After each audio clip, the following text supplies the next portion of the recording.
Update 8.1 for World of Tanks Blitz. There are going to be 3 new Tier 6 premium vehicles going into testing. 2 of them are blatant knockoffs of this, the VK30-02M. And as well, we are going to be talking about a Tier 6 Soviet premium heavy tank, the Object 244. Strap your seatbelts in, buckle up, because we are going to be going into all the statistics, everything you need to know, when I think these vehicles will eventually be released, and as well, if it's worth it to get your hands on these tanks when they are released. Hopefully, all of you enjoyed today's video. If you want to see more like it, please consider smashing that subscribe button down below. But without further ado, let's get straight saddled into it. And if you don't know what this vehicle is, this is a Tier 6 German medium tank that used to exist actually on the German tech tree before update 5.5, a vehicle that I actually enjoyed quite a bit. It's basically a Tier 6 Panther with no armor. It's super quick, goes 60 kilometers per hour, 20 in reverse, great power to weight ratio, and it's got a pretty fun gun with 1852 damage per minute. It was just a fun Tier 6 medium, but sadly, in update 5.5, it was removed from the Panther tech tree. This was the Tier 6, and then you grind to the Panther, then the Panther 2, E50, E50M. This is what that grind was. As you can tell, it looks very similar to the Panther, but sadly, Wargaming removed it from its ranks and put it back into the depths of being a collector vehicle to where it still sits today. I wished that they never removed it because I actually really like this tank, but I guess that kind of sucks, doesn't it? But back to the new vehicles coming into the game, we are going to have the Poodle and as well the Britannia Panther, which are both going to be Tier 6 medium tanks. Now, I don't know why they're releasing both of these vehicles, very similar time zones, because this is the Britannia Panther, and this is the Poodle, and this is the VK. Can you tell the difference between these 3 vehicles? Because I sure can't. There really is no difference between them. Yeah, and statistically, they're also very similar, as you're going to see. If we take a look at the statistics, all 3 of them have very similar gun statistics. They both got 1900 DPM, and the VK30 has 1852.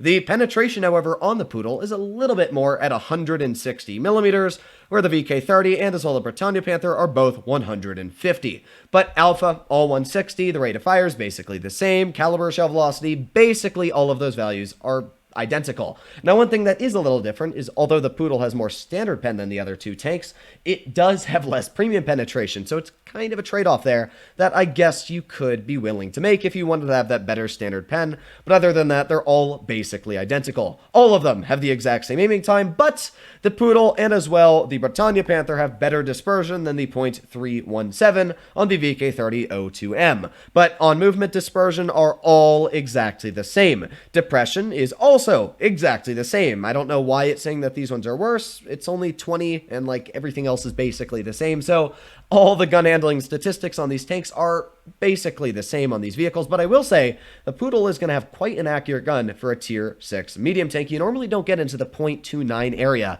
That's pretty dang accurate. Now, speed forwards, the Britannia Panther goes 55, of course the VK30 goes 60, and then the Poodle goes 50. So they're all very similar on top speed. The Poodle's going to go 10 less than the VK30, but to counter that, it's got a much better power to weight ratio. So overall, they're basically all going to go the same speed. And as you can see here, the Britannia Panther's got actually a very good power to weight ratio. I think the Britannia is going to be the most, should I say, balanced on the speed compared to the Poodle and the VK30, but of course the VK30 does just have a much faster top speed. Now, camouflage, however, is a little bit worse for the Britannia, but it's not going to make a huge difference. It's only by about 2%. So overall, what do I have to say about these tanks? Well, they're basically all identical. The only difference here is that one has 50 less hit points, and the armor is a tad bit different. I don't know exactly where they have the armor listed, but the armor is about, yeah, here it is. The armor is about 10 millimeters more on the hull of the Britannia Panther than it is on the Poodle. It's about 5 millimeters more on the side and 20 millimeters more on the rear, but rear armor is not going to make a difference either way, but it will make a difference on the side armor and the front. You can see both these vehicles have basically the same front armor, but the sides and rear are actually the same. So what do we have to say about the armor? Well, if you take a look at the Britannia Panther, the one that supposedly has the most armor, and we look at it completely frontal armor, it's 133. And if we look at the Poodle, completely frontal armor, it's, 117. It's not going to make a difference. As we saw before, and just to show you again, there's about 150 millimeters on all their standard pen, which means that, yeah, these vehicles are going to be penetrating each other, no problem whatsoever. Even like angling, you're still going to pen these things. Like, sure, that's actually pretty good armor, but then you just pen the sides. Like, either way, you're penning this thing. With premium or standard, it's going to go through. So, yeah, and that goes the same for the Poodle. Sure, you can angle it, and you can get a pretty decent angle here. You know, you can get that up to 160, but the sides are 120. So, the armor on all of these tanks is none. You know, the Poodle's going to be penned on the upper plate every time. It's going to be penned on the lower plate. Same for the Britannia Panther. But I will say, this one will have a little bit more resistance to 152mm HE than this tank will. Now, the side armor, as I did say, is a lot weaker. It's only 40mm thick on this tank, where I think it was more on the Britannia, if I'm not mistaken. Yes, 53. So that is quite a bit thicker. And the rear of this tank is 47mm, where the rear of this one is 24. My opinion, I think that the Britannia looks nicer, and it seems like it's going to be a better tank, but if you own this vehicle, there's literally no point to own the other two. It's literally redundant. So, yeah, that is my personal opinion. Now, I'm going to be breaking into the Object 244, and then I will go over a replay of the VK30-02M so you can see what it is like for the other two vehicles as well, because they're all basically the same. If you look at the armor, the statistics, one way you play one, it's going to be the same for the other. So, yeah, that's kind of sad. Now, if you look at the Object 244, this is a good view of it. Now, you might think that this is a Tier 7 Soviet heavy tank, but no. It carries the same hull design as an IS. In fact, if we take a look at it here, you can see that it basically is an IS hull armor. The rear of it's the same, the front, but it is a little bit weaker. The normal IS is about 130 at the frontal plate. This one's about 118. And the upper part, well, that is actually quite thick, 138. The turret, though, yeah, that's not good. Neither is the cupola. So, on regards to armor, it doesn't have much. It's got 5 degrees of gun depression, very inflexible. Side armor is very weak. The rear is very weak. Just think of it kind of like a KV-1S with a beefed up armor profile. But to counter that, it carries this little dinky gun. To what I'm aware, that's an 85mm, but I could be wrong. We're going to find out right about now. Yes, that is 180 damage, which should be about an 85mm. Now, we are looking at the statistics of this vehicle on World of Tanks PC. This vehicle was just announced today when I'm recording, but I guess tomorrow is when I'm uploading this video, pre-recording, big brain stonks. But either way, this tank is currently just showing the statistics, not really on Blitz. So yeah, this is all I have for you guys on the Blitz side of it. So we're going to talk about the PC statistics, and I'll tell you what I think it's going to be like when it comes into Blitz. Now, DPM, I can see it being that high. 1900, yeah, pretty solid. 180 damage per shot, sounds about right. It's going to have an 85mm, and the penetration, oh boy, that is, that's not great. And premium, though, 194. It's basically going to be the same type of gun as a T-34-85, just on a heavy tank. That's how you should expect it to be, or just like the KV-1S. In fact, if you were to look at the KV-1S gun, I can almost bet that that's basically what these statistics are going to be like. If we take a look here, if we look at the KV-1S and we look at the other gun, this is basically what you can expect from the gun, the 85mm D5T.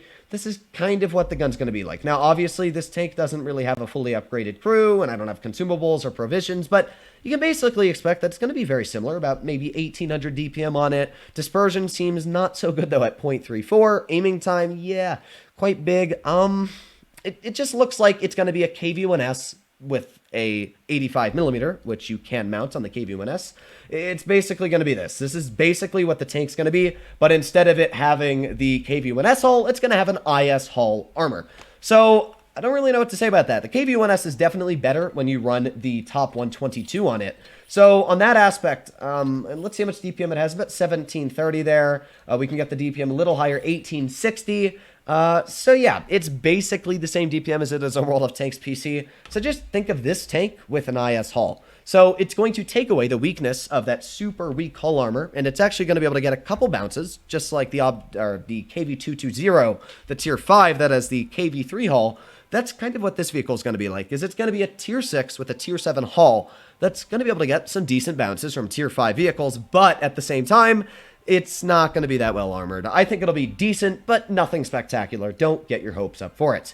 Now, going on to the Panthers once again, I do have bad news, and that is that this vehicle, I'm not going to show my Discord account right now just because I'm in a couple DMs with people, and I don't want to reveal anything that I don't probably want to ever, but this tank, not this one, but the Britannia Panther, and to one of them, the Poodle, are both going to be released in crates. Yeah, that's right. A Tier 6 tank being released in crates with a 5% drop chance. That is bullshite. I'm not going to say the word because I don't curse on my channel really ever, but I will say that is BS. The fact that Wargaming is trying to sell a Tier 6 premium in crates. Tier 8s I understand, because Tier 8s make a lot of money. Tier 10s I understand, because they're Tier 10. They're always going to sell Tier 10 in crates. But Tier 6, like, really, that's kind of sad, Wargaming. Come on. You don't need to scratch that far at the bottom of the barrel for money, but whatever. That's the thing that suckies about it. I would not suggest even spend a single cent on these tanks, because it's just a waste of money. Why would you ever spend money on these tanks when it's literally a 5% drop chance?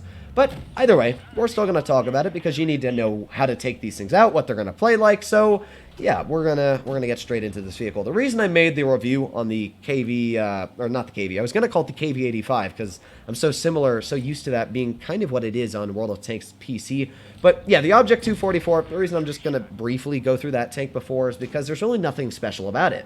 It's just a KV-1S with a different hull. There's really nothing great.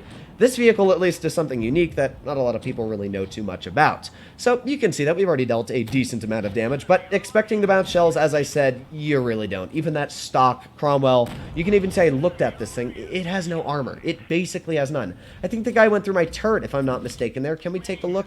No, I guess I just don't have hit markers on. It looked like that hole was from him, but no.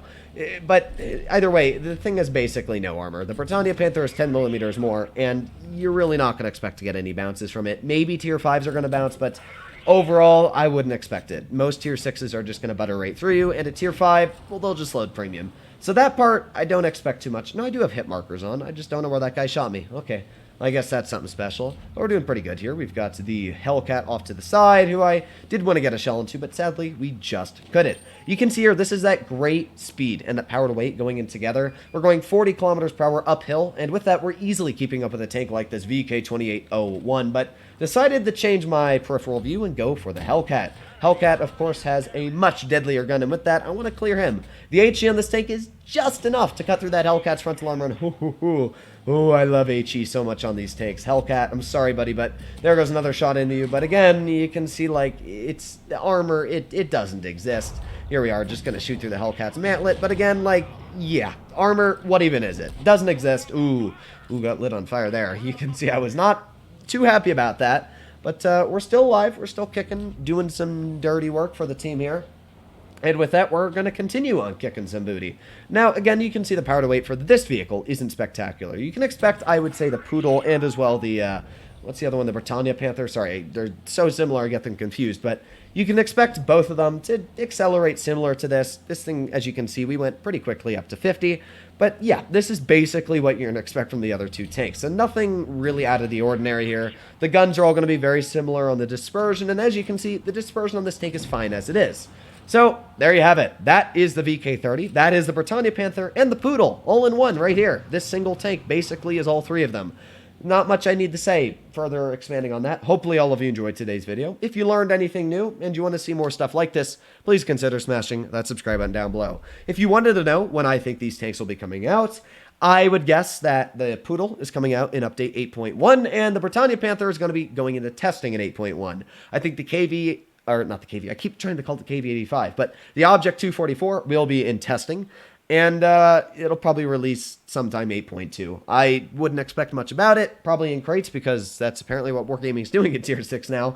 So that kind of sucks, but yeah, nothing too special. Don't waste your money on Tier 6s unless they're really anything unique. Other than that, hopefully all of you enjoyed today's video. Please consider smashing that subscribe button down below. Stay happy, stay healthy, and I'll be seeing you in the next one. Bye-bye!